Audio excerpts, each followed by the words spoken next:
Aqui no Brasil, os efeitos geralmente do fenômeno climático El Niño são seca na região nordeste e um volume de chuvas mais excessivo na região sul do país. O último El Niño que tivemos foi entre os anos de 2014 a 2016.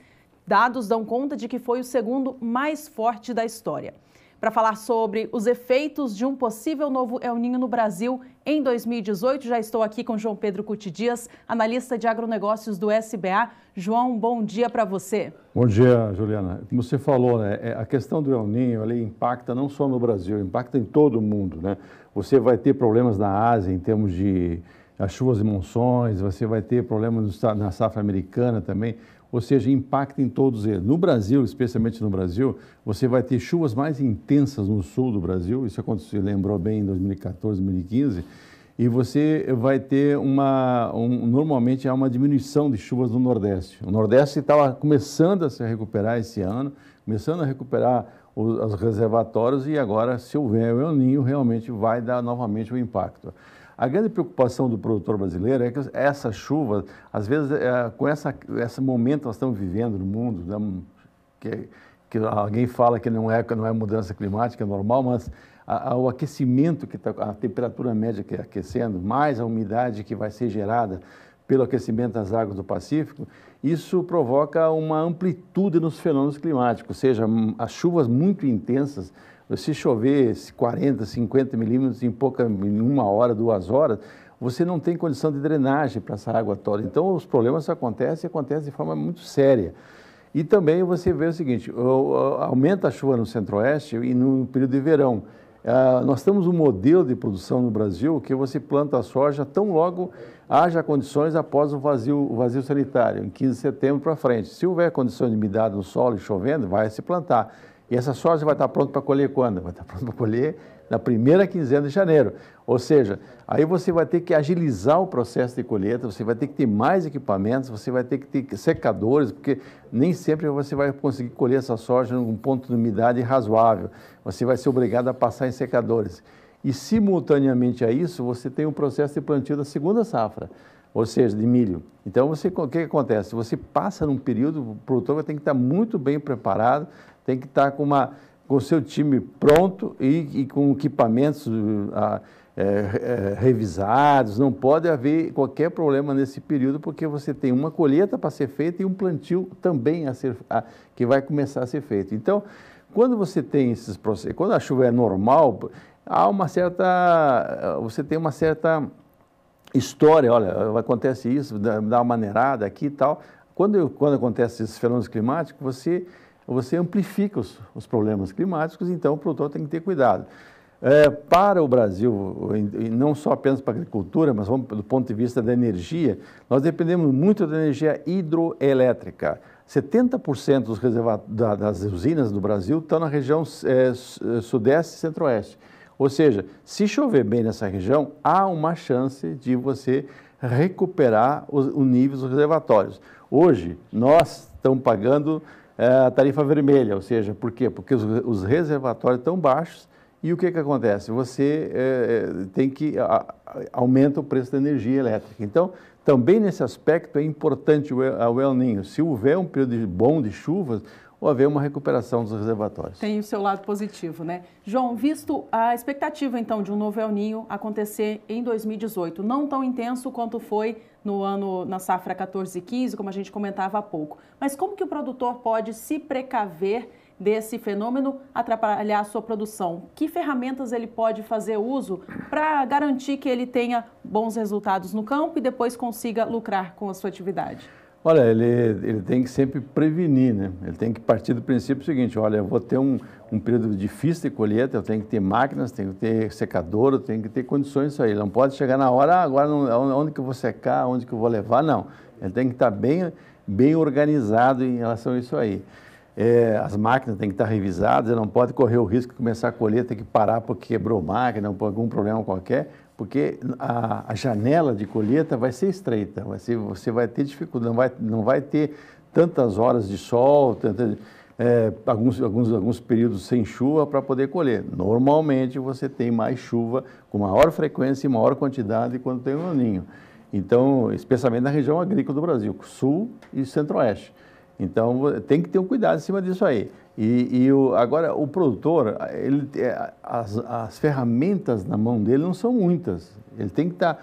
O que ele pode fazer? Ele tem que sempre estar olhando o solo dele. O solo dele é fundamental. O que ele colocar, o que ele melhorar nas condições de fertilidade, o que ele melhorar nas questões de manejo, o que ele melhorar na questão de vida no solo, da matéria orgânica no solo, tudo isso ajuda em qualquer momento, seja com excesso de chuva, seja com falta de chuva. Então, o solo é uma das poucas coisas que ele tem condições de investir, de melhorar, de trabalhar para que isso minore os problemas. E essa questão climática no mundo, nós vamos viver ela permanentemente. A nossa geração, pelo menos, vai viver e vai sofrer com ela.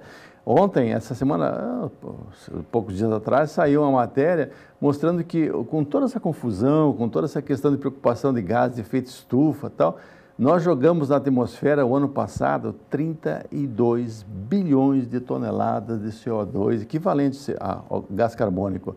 Ou seja, 1,3 maior que 2016. Ou seja, o mundo está transformando o planeta numa situação complicada, porque a atmosfera é um casquinha de ovo em relação ao resto do planeta. E se você mais entupir de gases, você gera o chamado efeito estufa. E isso complica. E quando você tem um processo de aquecimento das águas, jogando mais umidade no ar, os fenômenos climáticos são amplificados, ficam mais intensos. Então, nós temos que ter cuidado. Agora, o produtor tem que cuidar disso. E outra coisa, cobrar do governo, especialmente em questão de logística, de estradas. Porque nós mostramos aqui em todos os anos, né?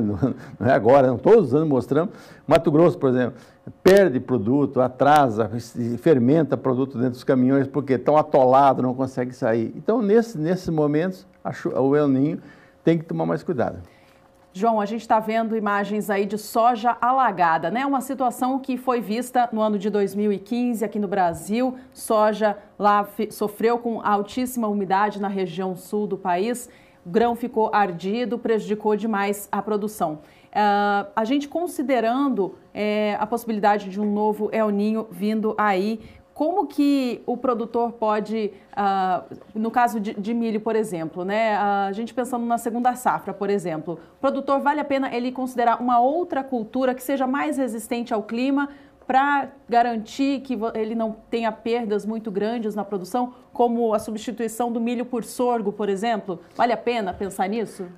A grande questão é o seguinte, Juliana, 90% dos grãos do Brasil são soja e milho. Você tem mercado para isso. Por que o produtor planta soja? Por várias razões, mas a principal é essa. O único produto que ele faz dinheiro em 48 horas, 72 horas. Estou com a soja, vendo, está na minha conta. Você não consegue isso com arroz, com feijão, com nenhuma outra cultura qualquer. Consegue com soja. Com milho, consegue também um pouco menos, com um pouco mais de dificuldade. Outra coisa, o processo, hoje o modelo de produção no Brasil está baseado no binômio soja-milho. Então o que acontece? Você planta a soja mais cedo, para colher mais cedo, para aproveitar uma janela de clima onde tem umidade, pelo menos de janeiro até abril. Suficiente para germinar. Para a planta desenvolver, criar e entrar em processo de reprodução. Há uma preocupação de aumentar a matéria orgânica no solo, a preocupação de aprofundar as raízes, ou seja, isso sim, isso o produtor pode fazer. Mas agora é importante ele se preocupar com a questão de como transportar o produto dele, ele exigir, todas as estradas, o pessoal sabe, aqui é um atoleiro permanente, isso em Goiás, Mato Grosso do Sul, Mato Grosso. Essas áreas, o que tem que fazer? Tem que levantar o grid da estrada, tem que botar cascalho, tem que tirar água, tem que fazer caixa de retenção de água ao lado da estrada. E isso sim, o poder público teria obrigação de fazer, o que infelizmente no Brasil o poder público é muito bom para cobrar juros, impostos, mas é muito ruim para devolver serviços. Mas tem que cobrar para se prevenir. Senão, na época da chuva, não adianta você botar trator de esteira para puxar caminhão, não resolve o problema aí. O problema tem que se prevenir antes. Então, se vai existir um problema de mais chuva, é uma obrigação dos sindicatos, dos produtores, das cooperativas, questionar os governos municipais, estaduais e a própria União com as BR, no sentido de fazer manutenção preventiva. Não adianta chegar na época da chuva, agora está atolando, não adianta botar trator de esteira lá, tem que prevenir antes, é muito mais barato fazer antes.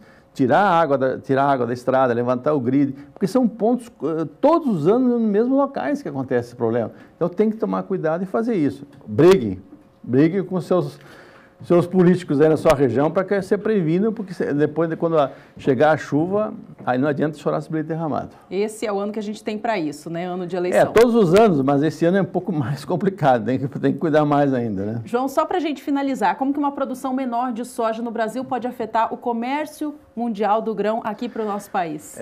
Com essas chuvas, eu creio que não aconteça uma produção menor, ao contrário, pode até melhorar a produção. Você tem aqueles anos de soja ardida, a produção já foi muito boa. Foi fatos pontuais. E essa soja ardida, no fim, acaba misturando com a soja muito boa. Elas vendem, lógico, quem sofreu com isso perdeu o preço, porque caiu o preço dele. Mas mistura com a soja boa e vai embora.